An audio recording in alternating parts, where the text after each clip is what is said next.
जय श्री राम। क्या आप जानते हैं, पूरे 14 साल के वनवास में लक्ष्मण ने एक सेकंड भी नींद नहीं ली।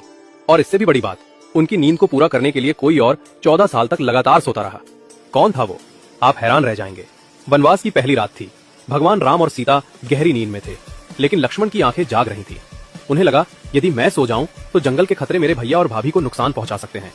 इसी समय निशाचर देवी निद्रा अवतरित हुई। उन्होंने कहा, लक्ष्मण, 14 वर्षों तक जागना किसी मानव के बस की बात नहीं। तुम्हें यह वरदान तभी मिलेगा जब कोई तुम्हारी नींद अपने ऊपर ले ले। लक्ष्मण ने पूछा, कौन करेगा यह बलिदान? निद्रा मुस्कुराई, तुम शेषनाग के अवतार हो और तुम्हारी पत्नी उर्मिला लक्ष्मी का स्वरूप, वो ही तुम्हारे हिस्से की नींद सो सकती है। उसी रात उर्मिला सो गई, लेकिन ये नींद सामान्य नहीं थी। ये लक्ष्मण की 14 साल की नींद थी। वे सोती रहीं और लक्ष्मण रात दर रात राम और सीता की रक्षा करते रहे। वनवास खत्म होने के बाद जब लक्ष्मण अयोध्या लौटे और उर्मिला को देखा, उनकी आंखें भर आई।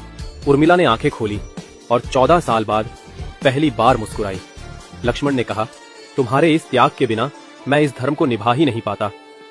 लोग राम सीता के प्रेम को याद रखते हैं, लेकिन बहुत कम लोग जानते हैं कि अयोध्या की सबसे महान प्रेम कहानी लक्ष्मण और उर्मिला की है, जहां एक ने 14 साल तक नींद त्याग दी और दूसरी ने 14 साल सिर्फ अपने पति के धर्म का साथ देने के लिए सोती रहीं। ये कहानी हमें सिखाती है, सच्चा त्याग बिना शोर के